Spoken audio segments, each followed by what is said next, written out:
Con lô nai này nó chuyên gia nịnh bợ các bạn ơi. Cái mặt nịnh bợ của nó nè. Thấy người ta đâu là lại đó mà. Lại tỏ vẻ hiền lành thôi. chứ mà ham ăn mới hung dữ lắm nha. Cho người ta nhìn cái mặt ham ăn hung dữ tí coi.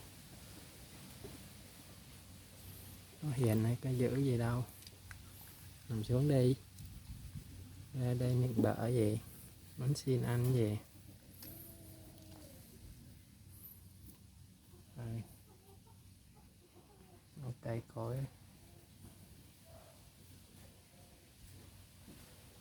Tươi tốt nè. Đừng có đạp cho mấy cái cây nhỏ nhỏ nha. Nó đi ra ngoài phá phách lắm á. Nằm xuống đi. Nịnh bợ mà đứng chồm hổm vậy. Nằm ra. Nằm xuống. Nằm xuống. Đưa mặt lên coi. Cái mặt có thông minh gì đâu. Mặt này mặt không giống khỉ gì hết. Khỉ ta thông minh lắm chưa. Nằm xuống. Đưa chân xuống. Nói cũng lì lắm nha các bạn. Kêu nằm xuống mà cứ đứng về. Nằm xuống. Lì ghê. Không nghe lời đâu. Nằm xuống đi. Soi cái móng coi. Móng gì mà móng dài quá rồi nè. Móng đằng trước cũng dài nè. Phải đưa đi làm nail thôi. Biết tiệm nail đâu không trời. Móng dài quá trời dài rồi nè. Đi làm nail cắt ngắn lại thôi. Ngồi xuống. Ngồi xuống để xem coi bữa sau đi làm nail nè. Đứng hoài. Nhìn cái mặt coi. Xấu rồi á. Ăn thì ăn nhiều. Xấu nữa.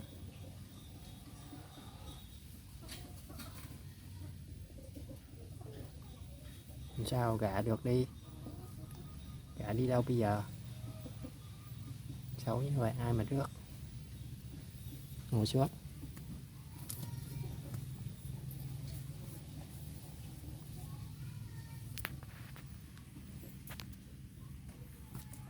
Nói không nghe lời gì hết nha. Ngồi xuống. Ngồi xuống. Dơ hay gì mà không chịu ngồi. Mệt nè. Tay thì lúc nào cũng rũ xuống.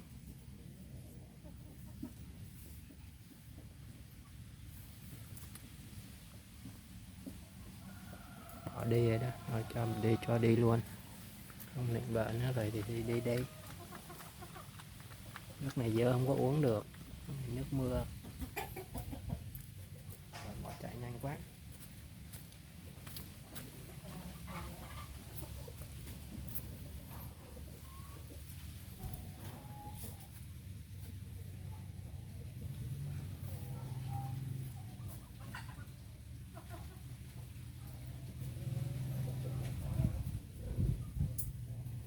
Lấy cái bẫy chuột nha các bạn.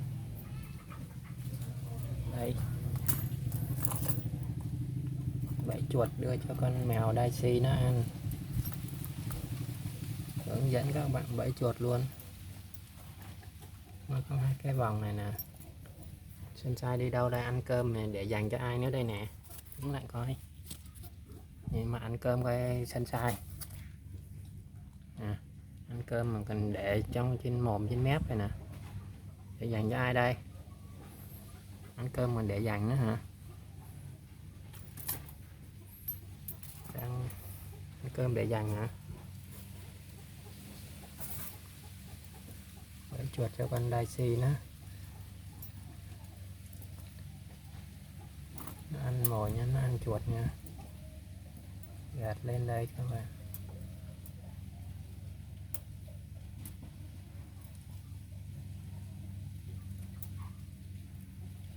vô đây nè.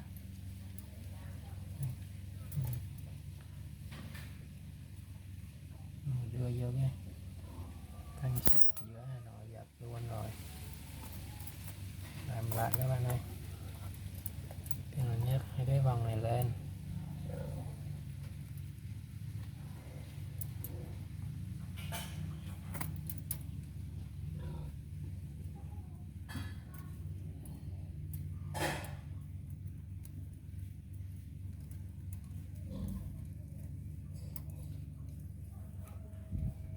Sunshine đi ngang đi qua đi lại hoài.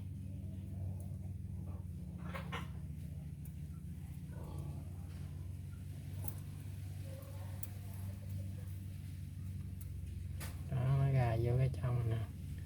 Khi mà có cái con gì á nó đi ngang các bạn, đạp cái này xuống cái vòng sắt ở dưới xuống nè, nên nó sẽ tuột ra và dập xuống nha các bạn.